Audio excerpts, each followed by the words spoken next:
Karen Silverman. Mi nombre es Hannah Tamar y soy de Chile. Hi. So my name is Shani Haas. I do the extracurricular. My name is Barbara Friedman.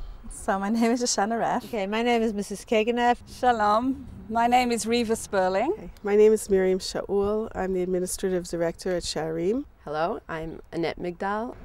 My name is Sandy Freistadt. I'm Registrar. What are you going to ask me? I have to think about it before I answer. What I learned this week? What did I learn this week? I'm supposed to be really me? This week or? What I learned this week. It's a good question. I learned a lot. Wait, I gotta think of that. What I taught this week, what I learned this week? This week? Oh. You want me to say like a Devar Torah? Something that I learned this week. I'll give you a piece of halacha. Why we eat matzah. So I've been learning all about which dishes you can use and when and where you can wash them in dishwashers. It was our ancestors didn't have 18 minutes to make matzah. Very interesting question. What did I learn this week? Something else that I learned. Hold on, that's hard. This week? Do I have the same question? Oh, I don't know the answer. It's funny to try to say one thing that I took away from an entire days of learning. It's very hard to pinpoint just one particular thing. I don't think you learn something every week. You learn something new every day. What I learned this week through teaching it was that the goals that we usually think are goals in life are really not necessarily final goals. And so when they're frustrated, it doesn't mean we're frustrated. It means that there are other goals to be searching for. The concept of Dan Lekav Zchut, which is giving the other person the benefit of the doubt, which is very much not a Western concept, but a Jewish one. Bnei Yisrael left Mitzrayim and actually didn't go straight forward and go all the way across Yam Suf and straight into the Midbar. I came here looking to grow.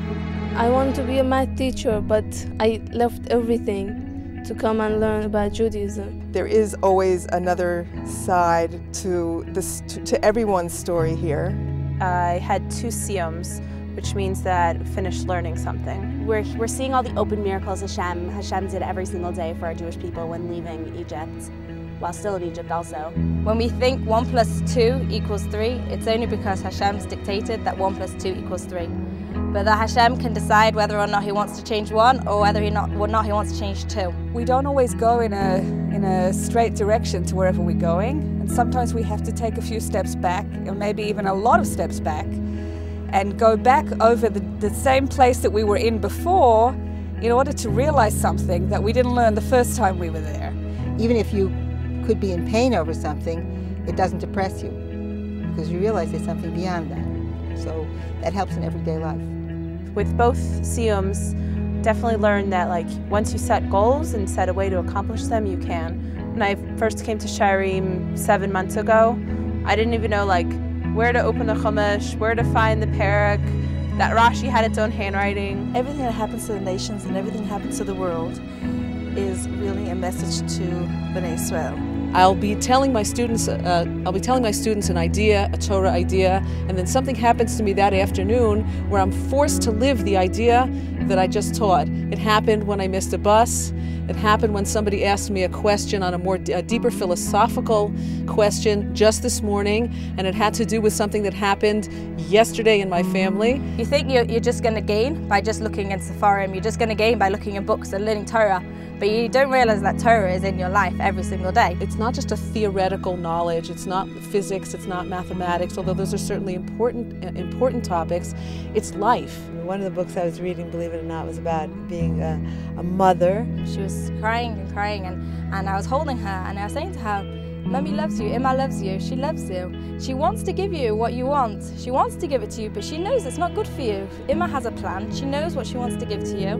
But you know, I know you don't understand. I know you're too little to understand. I know you're too small to understand. But I promise you, I want to do what's good for you because I love you and I want to take care of you. And I realized after I spoke to my daughter that it wasn't me speaking to Naama, it was Hashem speaking to me. And I was talking to one of our Sharim mothers-to-be about the how she's thinking now how her life is going to change when she becomes a mother, and then I was able to identify with what she's going through, even though, Baruch Hashem, I became a mother a long time ago. I'm trying to identify with her and give her insights to help her become the best mother she can. You know, when I was a Kala and having a meltdown about flower arrangements, like, they got me through that. When I was in Shana Rishona and I couldn't figure out, like, how to make my cholent taste not burnt, like, they had me there. You know, now I can't get upstairs without making, you know, horrific groaning noises, and, you know, they get that. And I'm sure when the baby is keeping me up all night, like, please God, that, you know, they'll be there for me for that too. Cuando me comprometí en Chile, lo primero que hice fue mandarle un mail a mis raíces en Israel. Being a Jewish woman isn't hitting all of these goals like Kala, wife, mother. It's, you know, it's about being a Yeled in all of those roles, and Cherim really understands that. When you come from a world that people don't really understand what the epitome of friendship means, that friendship is not what you can get for yourself, but what you can give others, everybody's together all the time. Me he dado cuenta lo que realmente es Ahavat Israel. A few months ago we had someone that came from America with a disability, and it was his dream to go to the Kosel. So the whole school, we organized his bar mitzvah to be celebrated here. Because even though we think we're far away, we're very close. We're so small, we don't understand, but we know, and we shout and we scream, we say, please Hashem, look after me, do something. And we don't understand, but Hashem understands. Hashem says, I love you, and I'm looking after you, and I care for you. Today it's a little bit harder to see that Hashem is with us every step of the way. Sometimes we have to look a little bit deeper.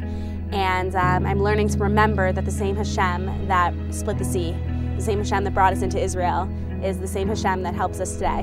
What's the word? You just walk away feeling very proud of your background and of our ancestors and all the things they've overcome. We all have the possibility and potential to come back.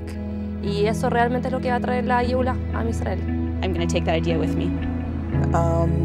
Blown away by the students here and how they face their challenges so beautifully. Always come out on top. And I'm very, very inspired by each and every one of them. Shari me abrió todas las puertas que alguien me podría haber abierto. You know, I've seen places where you learn Torah, but there's such a passion with which they teach it. I would call it a chamama in Hebrew, a hothouse. It's a place where there's warmth and nurturing that's designed to promote maximum growth for beautiful, beautiful flowers. It's just wonderful being part of the Sharman family. It's the best family around.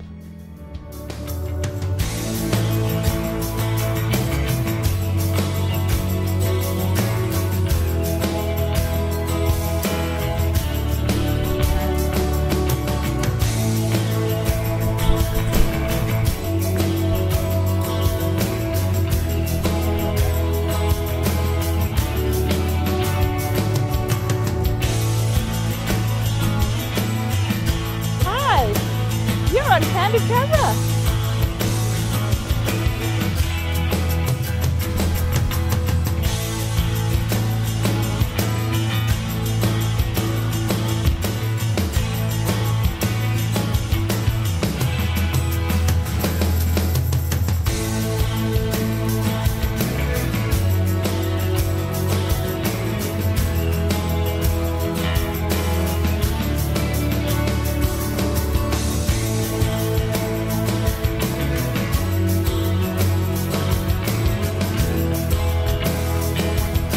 My flowers.